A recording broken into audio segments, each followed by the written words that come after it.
Mana nak lawan orang kedai orang kita? Kedai orang kita kadang macam duit kita tak laku. Budak-budak pelayan tu muka macam Epariu jaga stadium. Takut kita tengok muka. Nak minta ais suam pun tak berani. Dek, ais suam saya, bang ambil sendiri bang, tong kat sana bang.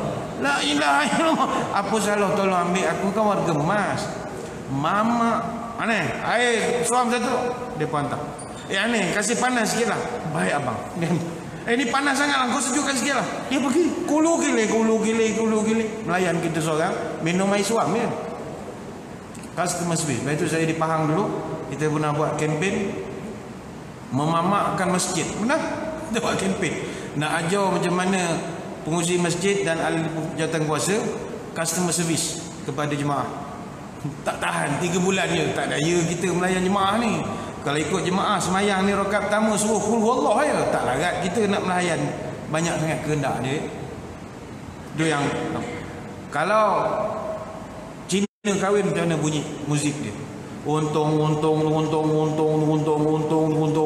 daripada mula sampai habis untung banyak. Jadi kalau dia berjaya dari sudut ekonomi, jangan heran. Marilah kita umat Islam muhasabah. Ini bukan cerita perkauman, cerita nak bergaduh, dah. Untuk kita mengenal, kita dah masuki tahun 1440 Hijriah. Tapi nasib umat Islam dari sudut ilmu dan ekonomi itu sangat jauh ketinggalan. Baru-baru ini dalam bulan 7 bulan 8, majalah Forbes dia keluarkan lagi senarai 10 manusia paling kaya dalam Malaysia. Menduduki carta nombor 1 manusia paling kaya namanya Robert Kwok Hok Nien. Dia punyalah kaya, hartanya 14.8 bilion US dollar. Dalam dunia sekarang ni dia orang ke-96 terkaya di dunia.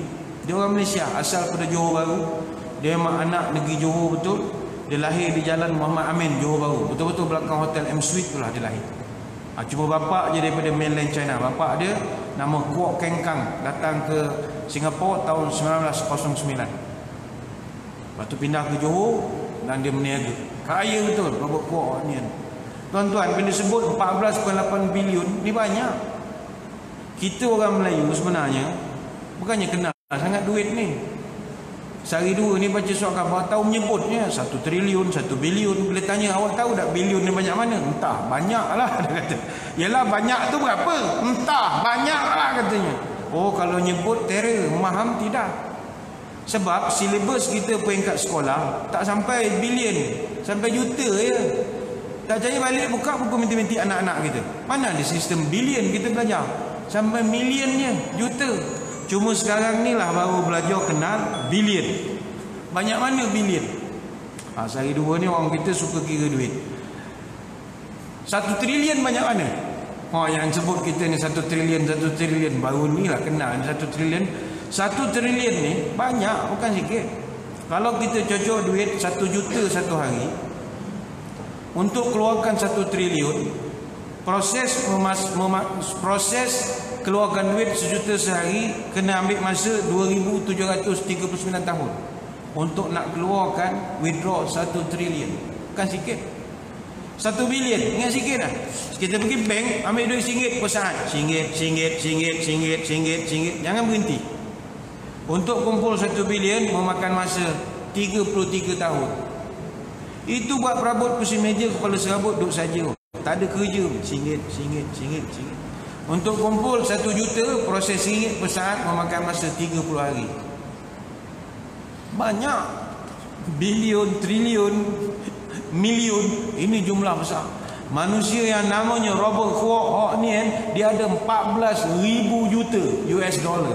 Punyalah kaya. Luar biasa sekali. Dulu ada satu pemain bola sepak di Eropah nama Cristiano Ronaldo. Cristiano Ronaldo Aveiro dulu dia main dengan Real Madrid, sekarang dia main dengan Juventus. Dah tua ni, turun pangkat sikit lah. Masa dia main dengan Real Madrid, dia punya gaji satu bulan 70 juta euro. 70 juta euro. Tuan-tuan tahu tak 70 juta euro ni banyak mana? 70 juta euro convert duit kita 292 juta 73,721 ringgit 54 sen. Kalau banyak lah ustaz, boleh simplify, mudahkan lagi. Maknanya sebulan gaji dia 24 juta 348,588 ringgit 15 sen. Lagi simple macam mana Ustaz? Maknanya gaji dia seminggu 5,844,371 ringgit 61 sen. Boleh mudahkan lagi Ustaz. Baik, sehari gaji dia 1,167,861 ringgit 37 sen. Tak faham lah Ustaz, duit banyak sangat. Boleh tak buat mudah lagi faham? Baik. Tuan-tuan, Cristiano Ronaldo dengan duit dia sebanyak itu, dia boleh beli apa? Dengan duit dia sebanyak itu, dia boleh beli sebanyak 31,313 biji kereta kancil. Fahamlah sikit-sikit ya. Kalau kita saintifik sikit, kalau disusun duit dia not RM1, disusun 12 cm, duitnya akan pecah panjangnya 105,211 km panjang. Ini bermakna kalau dia berjalan atas duit dia, dia boleh keliling bumi 8 kali. Tak faham lah Ustaz, saintifik sangat. Boleh tak bagi masuk mudah faham cara kampung sikit? Inilah. Kalau tuan-tuan puan-puan gaji 1,000 sebulan, nak kumpul pendapatan sama macam Cristiano Ronaldo, puan-puan tuan-tuan kena bekerja selama 73,063 tahun untuk nak dapat sama macam Cristiano Ronaldo. Banyak, bukan sikit. Bandingkan dengan kita. Tu baru nombor 1. Nombor 2 paling kaya di Malaysia namanya Tan Sri Kwek Leng Chan. Kekayaannya 7.2 bilion US dollar. Dia orang ke-202 paling kaya dalam dunia. Yang nombor 3 paling kaya nama Tan Sri T Patranandam Ananda Krishnan. Dia punya kekayaan 7.1 bilion US dollar. Orang keempat paling kaya Tan Sri Dr. Teh Hong Piao, Tauke Public Bank. Kekayaannya 6 bilion US dollar. Orang kelima paling kaya Tan Sri Lee Shin Cheng, Toke IOI. Dia punya kekayaan menjejah 5.6 bilion US dollar.